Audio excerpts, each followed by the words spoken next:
अब WTC के final में पांचवें दिन का खेल खत्म होने तक इंडिया ने 32 रन की लीड ले ली है और 8 विकेटें उनके हाथ में हैं।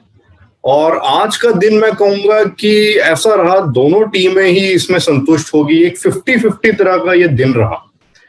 जैसे मैंने आपसे पिछले वीडियो में अपने बताया था कि इंडिया को अगर वापसी करनी है और इस मैच को जीतने का अगर उन्होंने सोचना है तो न्यूजीलैंड को 250 रन के अंदर उन्हें रोकना होगा, और उस चीज में वो सफल रहे।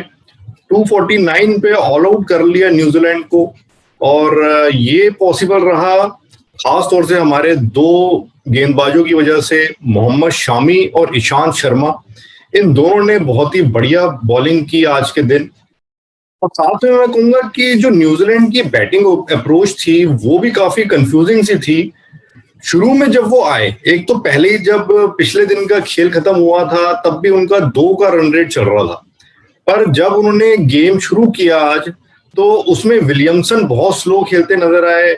वो तो ऐसे लग रहा था कि शायद चेतेश्वर पुजारा से मुकाबला कर रही है कि कौन ज्यादा स्लो खेल सकता है, या शायद ड्रॉ के लिए ही जा रहे थे। 100 बॉलें खेल के उन्होंने 15 रन भी नहीं बनाए थे, कुछ ऐसी सिचुएशन उनकी बैटिंग की हो गई थी।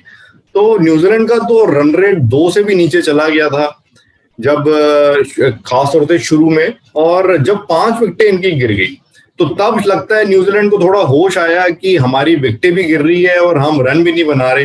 तो फिर इन्होंने थोड़ा सा तेज खेलना शुरू किया, और 135 पे जब 5 विकेटें गिर गई थी तो उस सिचुएशन से 249 तक ये ले गए। तो वहां तो मैं कहूंगा कि न्यूजीलैंड ज्यादा खुश होगी, क्योंकि उस वक्त तो ऐसा लग रहा था कि इंडिया लीड ले लेगी और शायद 200-210 तक न्यूजीलैंड को आउट कर लेगी।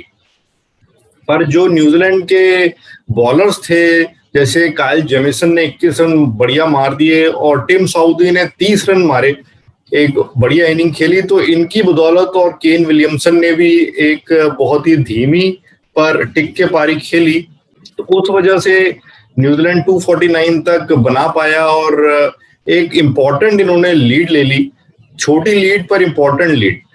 और उसके बाद इंडिया भी जब बैटिंग करने आया तो उनका भी फिर से एक बार शुभम गिल फिर से एक बार फेल रहा। तो ये अब देखना होगा कब तक शुभम गिल पे भरोसा टीम इंडिया दिखाती है। और पुजारा तो खैर स्लो खेलते ही है, और रोहित शर्मा टिक के खेल रहे थे और अच्छा खेल रहे थे पर आउट हो गए। तो इंडिया का भी जो रन रेट था, इन्होंने भी 30 ओवर खेले और 62 रन ही मारे, तो रन रेट इंडिया का भी स्लो ही रहा। और अब हम देखें जो एक ही दिन बचा है डे 6, यहाँ पे अगर एक दिन और होता, आईसीसी ने 2 रिजर्व डे रखे होते या बारिश से एक ही दिन वेस्ट गया होता तो फिर तो इस मैच का रिजल्ट जरूर आता। पर अभी जो सिचुएशन है तो आखिरी दिन डे 6 पे अब कुछ भी हो सकता है। वैसे ड्रॉ के ही चांसेस ज्यादा लग रही है, पर दोनों साइड के फेवर में रिजल्ट भी निकल सकता है, इंडिया की विक्ट्री के फेवर में भी और न्यूजीलैंड की विक्ट्री के फेवर में भी। तो अब आखिरी दिन क्या इंडिया की अप्रोच रहेगी या क्या होनी चाहिए? तो एक तो मुझे लग रहा है कि इंडिया इस मैच में ड्रॉ के लिए नहीं जाएगी। इंडिया की अप्रोच थोड़ा सा अटैकिंग रहेगी आखिरी दिन, और ये जीत के लिए जाएगी। अब उसमें क्या होता है ये तो डे 6 पे पता चलेगा। पर जो एक तो मुझे पॉइंट लग रहा है खास कि ये ऋषभ पंत को हो सकता है कल प्रमोट कर दे, हो सकता है रहाणे बाद में आए। कल जब भी विकेट गिरती है ऋषभ पंत को पहले भेज दिया जाए, और अगर पंत अच्छा खेल जाता है, थोड़ा पार्टनरशिप बन जाती है, जो भी पंत के साथ बैट्समैन होता है चाहे पुजारा या कोहली, तो तब हो सकता है कि जडेजा को भी पहले भेज दिया जाए कि भाई तुम जाके थोड़ा मारो 30-40 रन 50 रन तेजी से मारो। और अगर शुरू में विकेट गिर जाती है तो तब शायद रहाणे ही पहले आए। तो मुझे जो लग रहा है कि लंच तक इंडिया थोड़ा सा तो सेफ खेलने की कोशिश करेगी, पर फिर भी उसमें भी थोड़ा सा तेजी दिखाएगी, कोशिश करेगी कि 2 के रन रेट से तो ना खेले, कम से कम 2.5-3 के रन रेट से खेले, ताकि लंच तक जो इंडिया की 32 रन की लीड है उसको बढ़ा के ये 110-120 रन तक ले जाने की कोशिश करेगी। और लंच के बाद और ये तेजी दिखाएगी इंडियन टीम, और कोशिश करेगी कि अपनी लीड को 200 रन तक ले जाए। और मुझे डेफिनेटली इंडिया डिक्लेयर करती नजर आ रही है कल टी से पहले। अगर इंडिया ऑल आउट नहीं होती तो जो मुझे लग रहा है कि टी से लगभग आधा घंटा पहले या 20 मिनट पहले इंडिया डिक्लेयर करेगी और ये कोशिश करेगी कि 200 रन के आसपास तक ये ले जा पाए फाइनल स्कोर को, टारगेट को।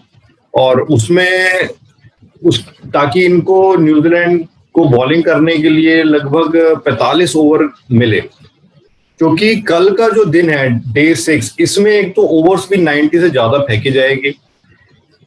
प्रिडिक्शन भी जो वेदर फोरकास्ट की है वो ये है कि क्लियर रहेगा, जैसे डे 5 पे पूरा मैच रहा लगभग, तो ऐसे डे 6 पे भी पूरा मैच होने के चांसेस है। और साथ ही ओवर्स भी ज्यादा फेंके जाएंगे। जो न्यूज आई है 98 ओवर्स फेंके जाएंगे डे 6 पे। तो इंडिया कोशिश करेगी कि इसमें से वो 45 ओवर, 40 या 45 ओवर खुद खेले और उसमें अपनी लीड को बढ़ाए, 200 के आसपास तक लेके जाए। और न्यूजीलैंड को भी बॉलिंग वो करने के लिए, ऑल आउट करने के लिए लगभग 45 ओवर इंडिया खुद भी चाहेगी, 40-45 ओवर उनके हाथ में भी रहे। तो यहाँ पे मुझे इंडिया टी से थोड़ी देर पहले डिक्लेयर करती नजर आ रही है और शायद 200 के आसपास टारगेट मिलेगा न्यूजीलैंड को। और फिर ये न्यूजीलैंड के हाथ में है कि जैसे इंडिया थोड़ा अटैकिंग गेम दिखाएगी तो क्या न्यूजीलैंड टारगेट की तरफ जाएगी या सेफ खेलेगी। तो अगर न्यूजीलैंड टारगेट की तरफ गई और उनको अच्छी स्टार्ट मिल गई, क्योंकि कॉनवे जो उनका ओपनर है वो T20 वनडे का भी अच्छा बहुत प्लेयर है, अच्छा बैट्समैन है, और अगर वो तेज स्टार्ट देने में सफल रहा, विकेटें नहीं गिरी, तो यहाँ पे फिर इंडिया भी फंस सकती है। और अगर न्यूजीलैंड की 2-3 विकेटें गिर गई शुरू में, तो फिर आखिरी सेशन में वो डिफेंसिव बिल्कुल ड्रॉ की तरफ जाएगी और तब इंडियन बॉलर्स पूरी कोशिश करेंगे कि किसी तरह हम उनकी बची हुई विकेटें भी निकाल के इस मैच को और ट्रॉफी को वन साइडेड जीतेगी, एक ही विनर हो, ताकि एक अनडिस्प्यूटेड विनर कहलाए। तो ये तो अब हमें अब डे 6 पे पता चलेगा। और एक चिंता की बात इंडिया के लिए ये रही कि जसप्रीत बुमराह अपनी फुल फॉर्म में नजर नहीं आए, और जब से वो ऑस्ट्रेलियन टूर पे इंजर्ड हुए हैं उसके बाद से जो बॉलिंग स्टार्ट की है बुमराह ने, तो तब से वो अपने फुल फ्लो में नजर नहीं आए हैं। पर फिर भी जो हमारे बाकी बॉलर्स हैं वो अच्छे फ्लो में नजर आए, ईशांत शर्मा और मोहम्मद शामी। और डे 6 पे शायद अश्विन को भी हेल्प ज्यादा मिलेगी और जडेजा भी रहेंगे साथ में हेल्प करने के लिए। तो देखते हैं अब डे 6 में क्या रहता है। क्या ये मैच एक बोरिंग ड्रॉ में खत्म होता है या एक रोमांचक विक्ट्री किसी टीम को हासिल होती है, या अगर ड्रॉ में भी खत्म हो तो अगर रोमांचक तरीके से हो तो देखने का मजा इसमें डबल हो जाएगा। So let's see how it happens on day 6।